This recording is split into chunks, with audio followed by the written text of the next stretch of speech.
The political temperature in the early 1680s was reaching Chernobyl-type levels.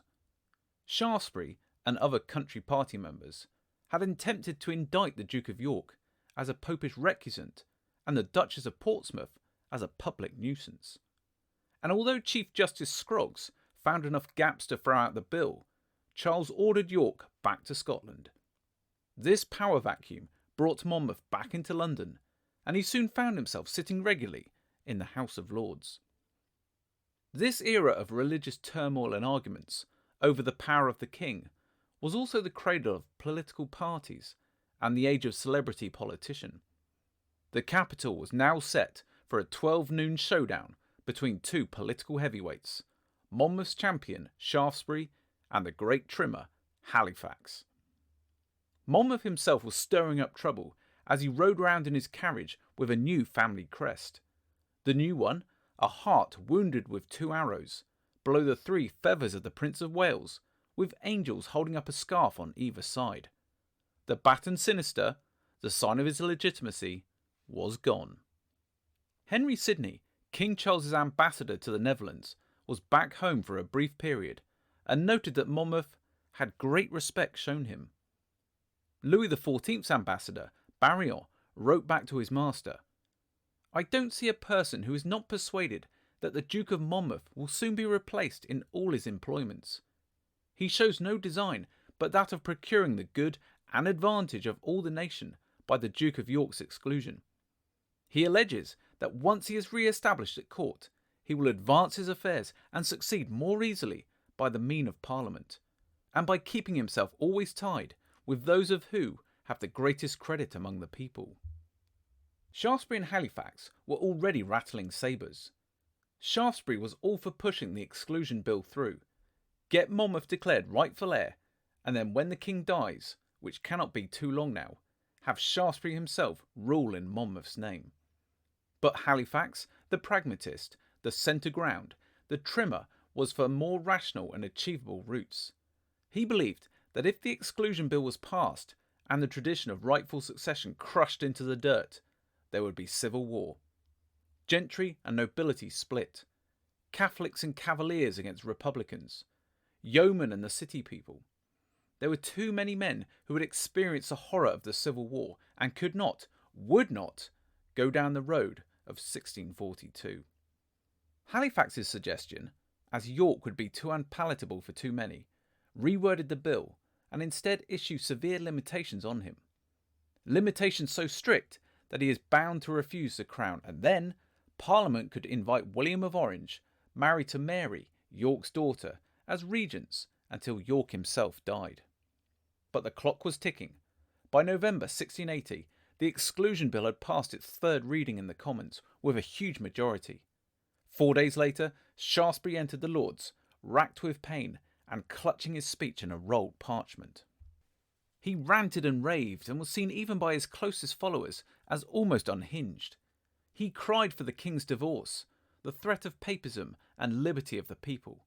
It was combustible material, and at a stroke distanced himself from a large part of his political party. Shaftesbury's party preferred Halifax's more sober but just as powerful suggestions. Monmouth attempted to pull back support to the Whig party leader by giving a fine speech, which included the dangers at present to the king's life. Unbeknown to Monmouth, his father the king was listening at his son's words. The king is said to have hissed, "The kiss of Judas." 10 hours of debate led to the bill being thrown out by 63 votes to 30. The atmosphere was so dangerously charged that Shaftesbury's speech, now seen so treasonable, was burned by the public hangman. Halifax was now the man of the moment. Shaftesbury, ill, tired, disease-ridden, was in stark contrast seen as a beaten man. But this was not a time for celebration and relaxation, for everyone now knew that Monmouth could never gain the throne now, not through legitimate means. If he wanted the title of king, it would be through force of arms. The darkening clouds of rebellion and civil war loomed ever closer. Despite the exclusion crisis seemingly over, the king was still fearful of its supporters. He struck where he could. At the end of November, he signed the death warrant of the Catholic Thomas Howard, Viscount Stafford, who was accused of attempting to assassinate the king in a papist cause. The king continued to hunt his prey. Afraid of the London mob, like his father had in the days of Pym, he refused to call another parliament in Whig-controlled London. The next parliament he called would be in Oxford, the stronghold of the royal court. For the Whigs, especially Lord Russell and Shaftesbury, this was not a popular decision. Only by faction, since no business can be done because of quarrels between the factions and between the Commons and the Lords.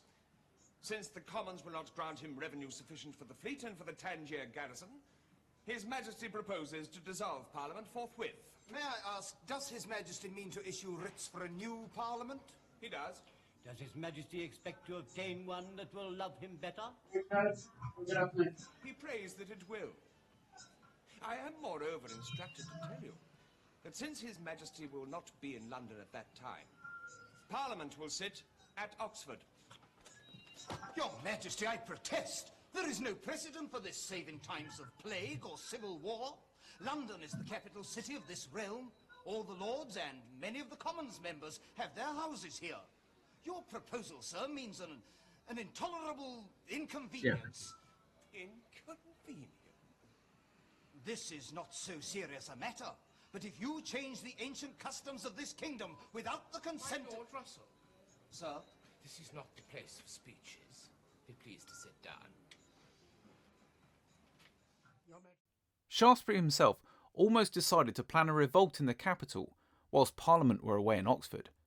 But he changed his plans when he realised a strong Whig showing in Oxford would be more profitable. And indeed, it was a strong showing with the Whigs' champion, the Duke of Monmouth, at the forefront. With Lord Grey and Thomas Armstrong on either side, Monmouth rode over Magdalen Bridge in Oxford. Monmouth, of course, was not alone. He was closely followed by cheering crowds who numbered in their thousands. Placards and banners bobbed above the swirling mass of his supporters. No slavery, no popery was the cry. Many were well armed, some with the infamous Protestant flail, an invention of around this time by Stephen College, who was a despised enemy of the Duke of York and the King. Despite Monmouth's being heralded by the cheering population of Oxford, he still found time to spend a few hours with his closest friends and supporters. The Earl of Aylesbury remembered, taking a morning's ride out of Oxford, he met the Duke of Monmouth with thousands after him on horseback and on foot, with great cries of joy. My Lord Grey of Wark on his right and Sir Thomas Armstrong on his left. That his Duke came towards me and saluted me tenderly, to the great astonishment of those next to him, and I was so to him to almost his very last. But matters were indeed heating up in Oxford with the King. Still racked with pain, the King's chief menace, the Earl of Shaftesbury, came before the King with a paper clutched in his hand. The Marquess of Worcester, the King's lord-in-waiting, asked if he could read it before the King. Shaftesbury hugged it close to his breast and snapped, "The King must see it first." He then smiled, "It is an expedient that will satisfy the people." The King read it. It might have pleased many of the people, but the King was unmoved and unimpressed. It was simply another document that demanded Monmouth be proclaimed the legitimate heir. The King, in a rare outburst of temper, roared, "Ay, marry, here's an expedient indeed, if one man would trample over all the laws of God and man." With these voices raised and tempers flaring, the lords outside could barely fail to hear the exchange. The man whom Charles had made a lord, and now called Little Sincerity, whispered to the King, "Sire, will you give me leave to make it as lawful as can be?" Charles was immovable. "Whoever goes about such things can be no better than knaves. By the grace of God, I'll stick to that. That is law." "The law, sire," replied Shaftesbury, "will be on our side. We will make laws to give legality to a thing so necessary to the quiet of the nation." Again, the King was obstinate and refused to be moved. "I will never yield, my lord." Barillon, the French King's ambassador, as ever was at hand at these crucial moments. He wrote to his master, Louis XIV, a few days later. The Duke of Monmouth was near enough to hear it, and he was talking in a low tone, as if in ridicule of the letter presented by the Earl of Shaftesbury. The friends of the Duke of Monmouth seek to derive advantage from this incident, and represent it as a great thing for him that this proposal has been brought before the King of England, and publicly advocated by a man so highly thought of as Lord Shaftesbury. He concluded by stating that despite the King's clear refusal to countenance this proposal, it might not be the end of the matter. They say one must not regard as final the answer of His Britannic Majesty, which not could be other than it was. The Oxford Parliament, full of anger, ire and hate, was dissolved on the 28th of March. Bishop Burnet described the King's exit. He, the King, went with such haste to Windsor that it looked as if he was afraid of the crowds that this meeting had brought to Oxford. As Charles supposedly fled the mob in the royal city of Oxford, he must have felt fairly content. He no longer needed Parliament for the foreseeable future, as he had just secured a new secret treaty with Louis XIV to the sum of £400,000 to be spread over the next 3 years. With his coffers secure and Parliament off his back, he did not sit idle. He went again after his enemies. The papist Edward Fitzharris was beheaded on the King's orders for endeavouring to raise an insurrection. At the same time, he had Lord Howard of Escrick, one of Shaftesbury's fellow plotters, thrown into the Tower of London on a charge of high treason. But of course, the King's main target was the man who was once one of his chief advisers, the Earl of Shaftesbury. Using the Popish plot conspiracy as an excuse, the Earl's rooms at Thanet House were searched.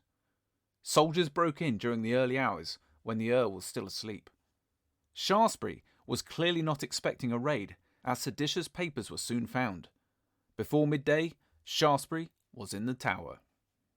The King had one target left to make his supposed victory complete: the Whig hardman Stephen College, the so-called Protestant joiner. College had few doubts as to the perils the countries face with Charles as king and having James, Duke of York, as his brother. When told all the country's troubles would be over once the Exclusion Bill was passed, College was still despondent. College replied, "No, no, no. Now you are mistaken, for old Rowley is as great a papist as the Duke of York is, and every way as dangerous to the Protestant cause." The King had College arrested on a charge of writing treasonable ballads and of conspiring to overthrow Parliament whilst it was at Oxford. To Charles's fury, the Whig jury in London returned a finding of ignoramus on the case. Charles would not be swatted away and stated that, as College's crimes took place in Oxford, that is where he should be tried. Despite College's pleas for the return of his papers, which would have assisted his defence and perhaps proved his innocence, he was rowed to Kingston and there placed under a guard of a troop of cavalry. From there, he was dragged to Oxford to face one Judge Jeffreys. As College faced the impossible task of finding any sympathy or justice in his judge's eyes, he was finally condemned on the rather shaky evidence of an obscure Irishman and an ex-Catholic priest. The judgment was given at around 2 a.m. On hearing his sentence, College cried, "This is a horrid conspiracy, not only against my life, but against all of the Protestants of England."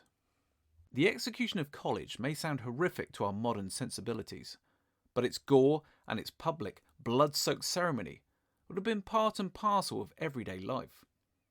When College was pushed and prodded onto the scaffold, his final words, forced through a flood of tears, quickly spread their way across the country. They went viral, so to speak.